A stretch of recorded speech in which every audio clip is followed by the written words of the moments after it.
Meralda Taris venait d'être nommé capitaine du Castellan, le croiseur léger de classe Endeavour qui avait escorté le convoi de la maison Dun Un Lagos jusqu'au monde de Carros. Cette promotion exceptionnelle avait été signée par le 138e du nom, qui avait estimé que son tempérament était mal exploité à bord du transporteur lourd qu'elle commandait jusqu'alors.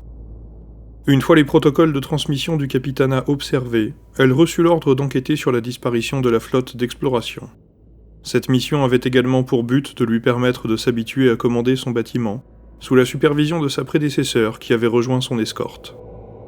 Il fallut moins de 30 cycles standards aux sondes déployées par le Castellan pour identifier des empreintes d'émissions thermiques et trianguler leur origine.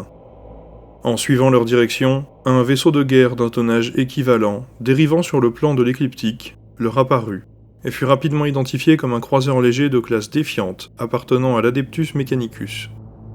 Celui-ci ne répondait pas aux appels à large fréquence du Castellan. Aussi, le capitaine Meralda Taris fit apprêter 4 navettes Arvus pour se rendre à bord de la nef en perdition, accompagné de son escorte personnelle, ainsi que des troupes chargées d'ordinaire de la défense de son vaisseau. Une fois à bord du Défiante, ils ne trouvèrent que des coursives vides, dont le silence anormal n'était perturbé que par le clignement des lumens de secours. Les soldats de l'Astra Militarum se dispersèrent pour sécuriser les environs, et le capitaine Meralda Taris entraîna son escorte en direction de la passerelle de commandement, afin d'y récupérer des indices sur ce qui avait pu arriver au vaisseau et à son équipage. La partie va se dérouler avec le supplément Action d'abordage de Warhammer 40 000. La liste des Rogue Traders combine 2 détachements. La première partie utilise le détachement Compagnie d'Astronef, et comporte une escouade de cosmomarins en armes, une escouade d'entourage de libres marchands, dont la figurine de libre marchand représente l'ancienne commandante du Castellan, ainsi que du capitaine Meralda Taris, qui emploiera le profil de l'inquisiteur. La seconde partie utilise le détachement Régiment embarqué, et comporte 3 unités de garde de Krieg, ainsi qu'une unité d'Ogryn. Elle comportait originellement un commissaire pour les guider, mais celui-ci s'est perdu dans les coursives du vaisseau. La liste des démons du chaos utilise le détachement Carnaval effroyable, et comporte 3 unités de démonettes ainsi qu'une unité de charnel. L'objectif des Rogue Traders et de leurs alliés de Krieg va être de parvenir à sécuriser la copie des registres de navigation, en escortant leur porteuse ou en la récupérant sur son cadavre. L'objectif des démons du chaos va être de les massacrer et de se délecter des âmes des visiteurs. La porte de l'ascenseur de la passerelle s'ouvrit en grinçant, et les cosmomarins firent montre de leur entraînement en s'extirpant de l'exigu monte-charge pour prendre position et couvrir tous les angles de la pièce, cherchant du regard le moindre signe de danger. Seules les ombres projetées par les lumens s'accrochaient à l'environnement inerte. Ils empruntèrent rapidement le couloir à leur droite, qui communiquait avec le pont conduisant à la baie d'embarquement, plus directement que la coursive empruntée à l'allée. D'un bref hochement de tête, le capitaine Meralda Taris confirma la direction à l'agent du culte de la mort, dont le masque d'assassin l'interrogeait quant à la direction à suivre. L'exécutrice bondit hors de l'ascenseur, suivie par l'électromètre et l'adepte réjuvénant.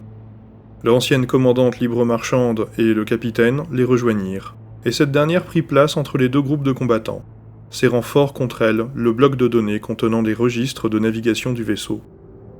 À l'instant même où elle s'autorisa à sourire et à faire descendre la tension de cette première mission menée à bien, son cœur manqua un battement et sa gorge se serra.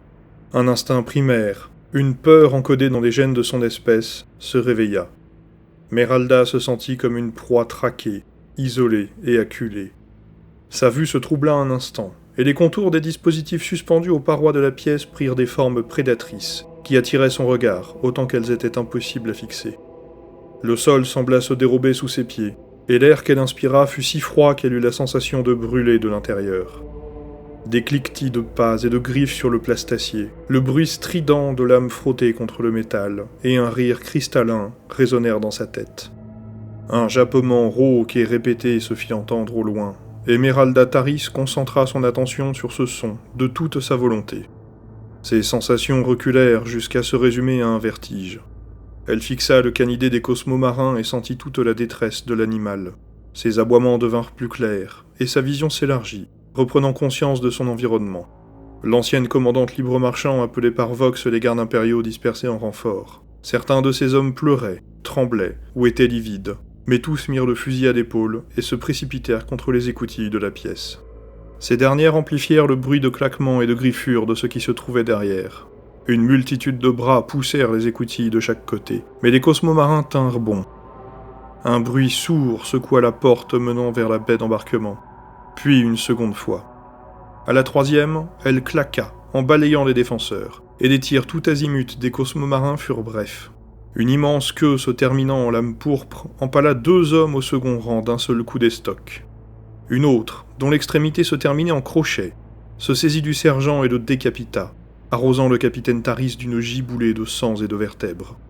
Des pinces de la taille d'un homme, appartenant aux mêmes créatures équines sorties d'un cauchemar insondable, tailladèrent dans les rangs, accompagnés par des appendices à peine plus petits mais non moins aiguisés, appartenant à des formes presque humaines s'agitant à leurs pieds. Les corps déchirés furent traînés par cette foule aux contours indéfinis, et des cris de joie en montèrent. Méralda Taris n'eut pas le temps d'ordonner une retraite, qu'une horde identique se rua vers eux par l'arrière à une vitesse démentielle. Légèrement en retrait, elle assista à une scène hypnotique, où les assaillantes aux formes voluptueuses arrachèrent la vie des hommes et des femmes de son escorte dans un simulacre d'orgie. Ils partagèrent l'espace d'un instant un sourire béat et un regard implorant, avant d'être réduits à l'état de pulpe sanguinolente, et les démonettes se réjouirent bruyamment. Le capitaine Méralda Taris était seul et acculé, encerclé par ces muses infâmes qui se mirent à danser sur un rythme allant crescendo, tout en la dévorant des yeux. Au même moment, les premiers renforts arrivèrent du pont adjacent. 2 escouades de garde de l'Astra Militarum, ainsi que 3 abumins colossaux, formèrent une ligne en quelques secondes, levèrent leurs fusils et firent feu sur les grandes créatures. Les tirs laser parurent s'effacer avant de les toucher, et les ondes du fuseur les manquèrent, son manieur lâchant un juron dans la langue de Krieg, certain que sa cible avait consciemment évité son tir. Une dernière grenade craque, tirée en cloche, rebondit plusieurs fois du sol au plafond avant de détonner dans la nuque d'une de ces bêtes, dont la tête à moitié détachée du tronc bascula vers l'avant et se mit à pendre sur son torse. Ses 3 yeux gauches regardèrent dans la direction des nouveaux venus, et sa gueule émit un sifflement alors qu'elle perdait sa substance, prenant une apparence cendreuse, un instant avant de partir en fumée. Telle était la vue atroce qui accueillit la 3e escouade des gardes impériaux qui arriva depuis les navettes. Ces derniers s'approchèrent pour se mettre à portée de tir et firent feu dans le dos des 2 bêtes restantes, mais elles avaient déjà quitté leur champ de vision, et ils touchèrent des démonettes à la place, couvrant ainsi l'approche d'une autre escouade de garde qui chargea baïonnette au fusil dans l'espoir de sauver le capitaine. Cette attaque coordonnée prit les démonettes par surprise, et seulement 3 d'entre elles survécurent et se retournèrent contre ces fous. L'escouade se fit méthodiquement réduire en charpie. Pendant ce temps, les bêtes s'étaient ruées sur les ogrines, et dans leur charge en plaquèrent 2 au sol, dans un fracas et un grognement inattendu. Puis leur arrachèrent les bras et les jambes, plantant leur queue au fond de leur gorge pour les clouer au sol et les empêcher de crier. Le 3e abumin frappa l'une d'elles de toutes ses forces, la blessant visiblement, sans atteindre son intégrité matérielle, avant de se faire trancher en 2 au niveau de la taille à son tour. Dans la pièce adjacente, le tempo de la danse et de la musique atteint une vitesse impossible, et les démonettes tournoyantes approchèrent de Méralda, faisant voler si vite leurs griffes si tranchantes qu'elle ne sentit pas les milliers de coupures de plus en plus profondes qu'elles lui infligèrent en quelques instants. Les danseuses mortelles s'éloignèrent d'un pas et s'immobilisèrent, pour saluer un public invisible, leur musicienne cessant de jouer de son instrument. C'est alors qu'une autre se fit entendre, celle du groupe qui venait de massacrer les gardes. Dès sa première note, Méralda ressentit toute la douleur infligée par leurs caresses. Elle hurla au diapason avec le violon, et se tut lorsque le groupe responsorial traversa le cœur immobile et lui trancha lentement et profondément la gorge au terme de son dernier souffle. Les gardes qui avaient vu les ogrines se faire charcuter par les bêtes se firent charger à leur tour. Ils parvinrent à tuer l'une d'elles, le sergent de l'escouade lui plantant son épée tronçonneuse dans l'abdomen, éclatant tout ce qui aurait pu lui servir d'organe. Il n'eut pas à extraire son arme, la créature se transformant immédiatement en poussière. Cette lueur d'espoir fut rapidement couverte par la clameur qui provenait de l'endroit où se trouvait le capitaine. Il tourna la tête et en vit débouler une horde de démonettes riantes d'extase, bannières claquant dans un vent outre-monde, accompagné par le legato infernal des violons de l'enfer. Il ordonna immédiatement la retraite à son escouade, et vit que celle provenant de la baie d'embarquement faisait de même. Une fois ses hommes engagés dans le couloir de sortie, il se retourna pour lâcher un dernier tir de mépris envers ces aberrations. De retour de sa mission de sauvetage, le Castellan fut mis en quarantaine.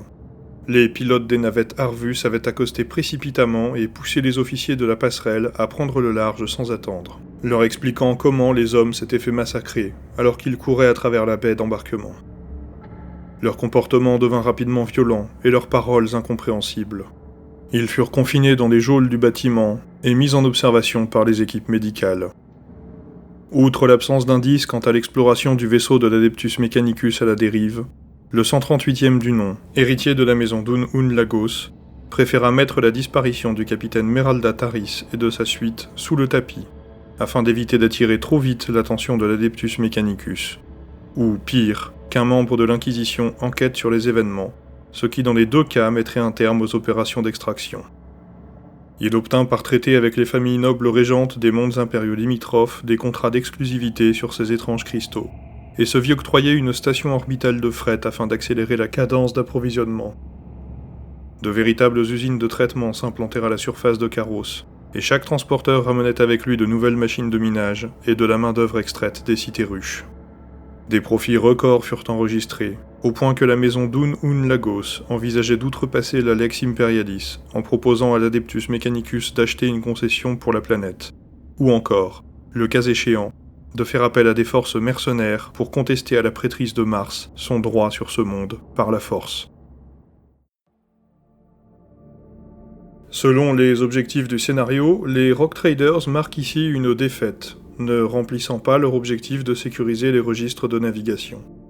Les démons du chaos, quant à eux, ne peuvent pas crier victoire, car ils ne sont pas parvenus à arrêter les navettes, qui purent prévenir le Castellan de prendre ses distances, trop rapidement pour qu'ils l'abordent à leur tour. L'avarice du 138e du nom risque cependant de jouer en la faveur du prince des excès, peu importe la raison de la présence de ses émissaires. Je tiens à remercier le copain Uldric pour s'être efforcé de finir la peinture de ses figurines pour le tournage, et d'avoir joué la partie avec ses gardes du régiment de Krieg. Visiblement, la boue sur les manteaux et les bottes est en fait une tenue de camouflage et fait partie intégrante du style de l'armée. Je tiens particulièrement à remercier Creed de Creed Painting, peintre professionnel de son état, pour m'avoir prêté les figurines de la Kill Team Elucidian Star Striders, ainsi que la figurine de Necromunda pour représenter les libres marchands et le capitaine. Mention spéciale pour le Dogo qui aura tenu 3 phases de corps à corps et chopé un mollet de démonette si fort qu'elle est retournée dans le warp. Mes photos ne rendent pas honneur à sa peinture. Si vous voulez en voir plus, je vous mets son Instagram en description. Vous pourrez l'y contacter pour qu'il mette de la couleur dans votre pile de la honte. Je vous glisse ici une petite requête, prévoyant les différentes issues probables des prochains chapitres. Je suis à la recherche de quelqu'un disposant d'une force de Bonding Action, soit 500 points, basée sur les cultistes, qui seraient disposés soit à venir jouer la partie en Haute-Savoie, soit à me les prêter par envoi postal. N'hésitez pas à me contacter par mail, vous trouverez celui-ci en description. Voilà qui conclut cette communication astropathique. Je vous invite à vous abonner, liker, commenter, partager. Et je vous dis à la prochaine, si l'empereur le veut.